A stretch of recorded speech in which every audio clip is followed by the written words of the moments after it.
what the heck is digital marketing? If your social media feeds are filled with any of the content that mine are filled with, you probably see a bunch of people calling themselves digital marketers, but they're all kind of doing different things, so it gets confusing. Or you might even see people in MLMs calling themselves digital marketers. And again, super confusing. They're selling products, courses, services, and they're all kind of different. What is digital marketing? As a digital marketer myself, looking from the outside in, I could see how confusing it is. So the goal with this video is to break down what digital marketing is at its core to make it all make sense. Hello, my name is Danae. I make marketing simple. If you're interested in marketing, definitely consider subscribing and signing up for my free newsletter, The Digital Marketing Diaries, which you can find in the description. So to describe what digital marketing is, I'll first describe what traditional marketing is. And to describe traditional marketing in the most simple way, think about any form of advertising or selling prior to the invention of the iPhone or modern technology as we know it today, the whole digital sphere. So for example, TV commercials, the Super Bowl is coming around. We all kind of, well, I don't know if we all do it or it's just a marketer thing, but we all look out to see the next Super Bowl, the funniest, most interesting Super Bowl commercials. You can also think billboards, magazines, radio, advertorials in the mail, newspapers, and the list goes on. With traditional marketing, there are definitely pros and cons. You can definitely reach a lot of people with traditional marketing. You know, if you have literally thousands of people listening to the radio and you play your radio jingle and get people to, sign up for your insurance company, that's great. But the con with that is that you can't always narrow down the people you actually want to advertise to. So you can advertise to a lot of people, but it's not necessarily going to be the right people. It also tends to cost a lot more. For example, think about TV commercials and equipment, lighting, actors, makeup artists. For all the different mediums, it will change obviously, but in general, traditional marketing mediums tend to be a little bit more, a lot more expensive for brands. And it's more expensive as well because you don't necessarily know if you'll get a return, because traditional marketing is a little bit more difficult to measure. In some cases, you can measure it. For example, if you send an advertorial in the mail and you put a specific discount code and then you can see how many people actually go out and use a discount code, that's an example of something that's really measurable. But again, it could take months or years to see this trajectory. So with traditional marketing, you aren't able to get feedback and iterate and make better performing ads or concepts to market your product, service, or any of the above. But at the end of the day, traditional marketing is pretty standard. I don't work in traditional marketing, so definitely take this with a grain of salt, but I don't think it has evolved much from, let's say, the early 2000s, for example. It's pretty standard. You know what to expect. You know what you're going to get. You know what you have to do. And that's that on that, which means it's also predictable to some extent, although you can't measure it. There's data feedback from the people who have already done it, and you can pretty much expect the same results from it with a little bit of room for change, but nothing too drastic. So with that out of the way, digital marketing is the opposite. Digital marketing is selling your product, your services, your stuff online using online marketing channels or modern technology, using the digital sphere. So literally think about anything on your phone or your computer. Just like with traditional marketing, there are a ton of pros and cons to digital marketing. So unlike traditional marketing, digital marketing is extremely low barrier to entry. If you have an iPhone, you can advertise your product with digital marketing. And it also doesn't cost as much. Some of the platforms you can advertise on are completely free. So think about posting organic social media content, which I'll get into later on in the video. Actually, in 2022, I have a little stat here on my notes. 4.59 billion people were using social media worldwide. So you have all of those people in front of you to market to on the social media platforms alone. And then this doesn't include, for example, email or other platforms that would be considered digital marketing. So because of this, it's extremely cost effective. You don't have to have a lot of overhead. You can, but you don't necessarily have to. So it's cheaper, and it's also one of the best parts about digital marketing is that it's measurable, and you can get your feedback in 24 hours, 48 hours, even quicker, but the better feedback will come if you let things simmer a bit, because you can get data back from these platforms right away and iterate, make changes, and market better. This is a marketer's dream. And digital marketing is constantly changing, unlike traditional marketing, which is pretty standard. Now, this can be good and bad because, for example, there are mechanisms and strategies people used to use to advertise on Facebook back in 2018 that are completely different now in 2024 because Meta has changed their name and the way that people can advertise on their platform. So the strategy has to change as well. So this means we have to constantly adapt to the algorithms and changes happening in the digital sphere, which again isn't too bad because it doesn't require a lot of money a lot of the time. But as I say, with traditional media, it's pretty standard. So I would say that's probably one of the more negative aspects of digital marketing. So to do good digital marketing, or any form of marketing in general, but because we're talking about digital marketing today, to do good digital marketing, you need to really understand your audience at its core. And if you don't have an audience yet, let's say you are just starting your personal brand or you're just starting a business and you don't have an audience yet, thanks to the digital sphere, thanks to the internet, you can look at people who have similar audiences to you and research through them and grab that information. So this is competitor research or competitor analysis. You can do that to gather information about how you can then define yourself in the market to then do good digital marketing. Now I'm going to get into the forms of digital marketing. So now you have this broad understanding of what digital marketing is.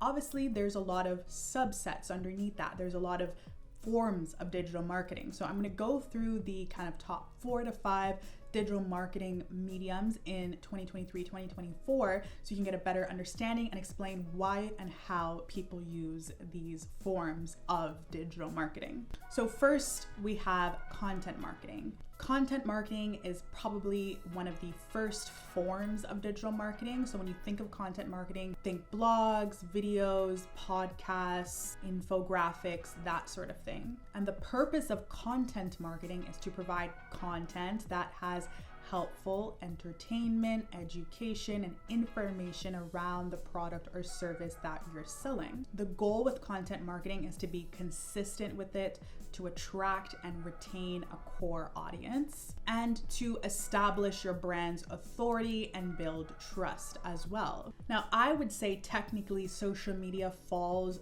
within content marketing, but people also separate it and just call it social media marketing. So social media marketing is a form of content marketing, but it's also its own form of marketing. So it can kind of get confusing and some people have different opinions on it. But for me, in my head, it makes most sense to say that social media marketing is a form of marketing within content marketing. So as you know, social media marketing is marketing on social media platforms like TikTok, Instagram, LinkedIn, YouTube, you name it. With social media marketing, the goal is to build trust, authority, engage your audience, build brand awareness, build community. Now, it can kind of get confusing here because within social media marketing, there's things like user-generated content marketing, influencer marketing, which is where they'll have influencers post on their own social media platforms for the purpose of selling. So it's a little bit different from the purpose of social media marketing itself, which is to build brand engagement. A lot of times when you're doing influencer marketing, the goal is to get people to purchase. There are campaigns where it's just brand awareness and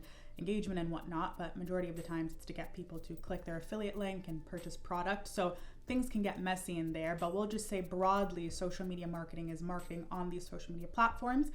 And this is all organic. So this is not when brands are paying to post on the social media platforms. This is just brands creating accounts on the social media platforms and using it to build a community and build trust. So hopefully that's all clear. The reason I wanted to make that distinction between it not being paid media is because the next subset of digital marketing that I'm going to talk about is digital advertising. Now, if you follow me on TikTok, if you don't, you should, you might see me reacting to advertisements.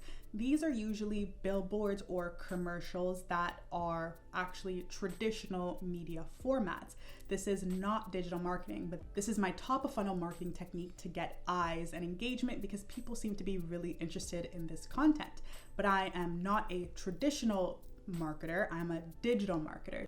Digital advertising is extremely different from this. So digital marketing encompasses all of any paid media in the digital sphere. So not big commercials or billboards, but rather the TikTok ad you see, or the Instagram ad you see, or the YouTube ad you probably are going to get at some point in this video.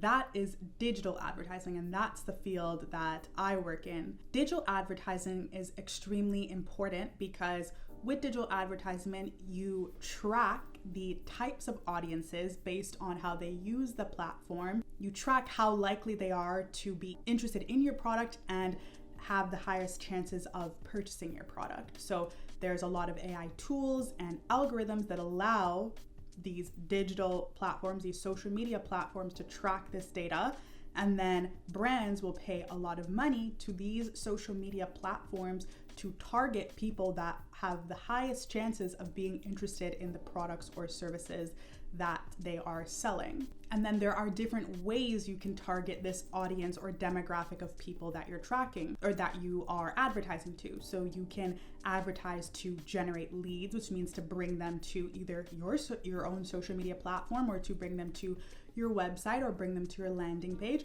Or you can create ads that are meant to make them purchase and convert and click a link and buy something. There's different ways people use advertising. It's not always to get people to buy at the end of the day, but that's always the end goal. But sometimes they're just trying to build awareness or get their name out there. So for example, if I wanted more people that were interested in digital marketing to see my YouTube channel without going the organic route, which is posting as much content, good, valuable content as possible, I would pay YouTube to target people that are interested in my sort of content and use my skills as a marketer to make the best thumbnails and titles to get the highest chances of attracting these people, so that when they get the ad from me and they click it, they're interested and they continue watching and they subscribe. So that's digital advertising.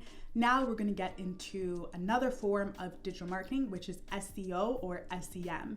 And you probably have heard this before. What does it mean? SEO is search engine optimization and SEM is search engine marketing. I think I might have said in the beginning that content marketing was probably one of the first forms, or like the bread and butter, but actually SEO is the bread and butter of, I would say, digital marketing.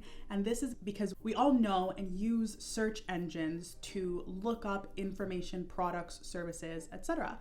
Let's say you are looking for a mechanic. You might ask around, you might ask a friend, or you might just go to Google or the search engine of your choice and type in mechanic near me. Then you might get thousands of mechanics come up. Search engine optimization allows brands to use specific strategies and techniques to get their product or service higher up on the search engines list. So if you are a mechanic and you want your services to be at the top of the list when someone searches up mechanic near me, Toronto, then you would hire, let's say, search engine optimization specialists to write blogs, articles, and do other techniques to increase the chances of you being at the top of the list. So the goal with search engine optimization is to rank as high as possible with specific keywords. And then search engine marketing uses the same technique, but it's paid. So think back to my example of the YouTube video where I say I could be paid to be recommended to people who are interested in that thing.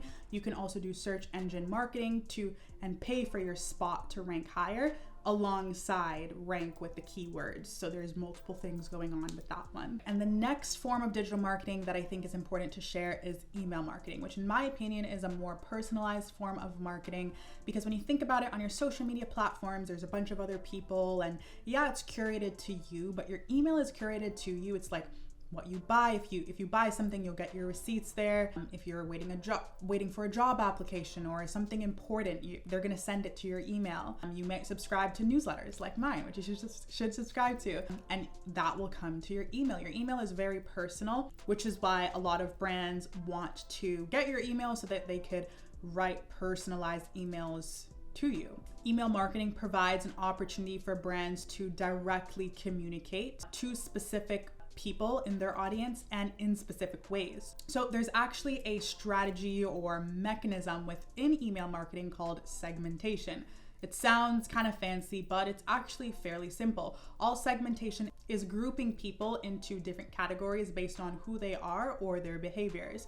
So you can segment people right up front. For example, if you, again, sign up to my newsletter, you might notice that I ask you who you are. I ask you whether you're here to learn, you're a freelancer or content creator, or you're a brand or agency owner. I might send a different email to a brand and agency owner than I do to a freelancer, and I might potentially offer different services to a content creator or freelancer than I do to a brand or agency owner because they have different needs. So you can segment people right up front by asking them to choose, or you can segment them after by seeing their behavior. So let's say you send 10 emails, 5 are about dresses and 10 are about shoes. And again, this is very elementary. I'm really breaking it down in the most simple terms, but again, yeah. So you send 5 emails about dresses and 5 email about shoes, and I open all 5 about dresses and only 1 about shoes. Chances are I'm more interested in dresses, so now they'll segment me into the dress category, and they might send me a discount code for dresses to push me over the edge to purchase, or they might send me new dress drops, for example, over someone else who doesn't really care about dresses and is interested in shoes, right? So again, in very simple terms, that's how segmentation might work.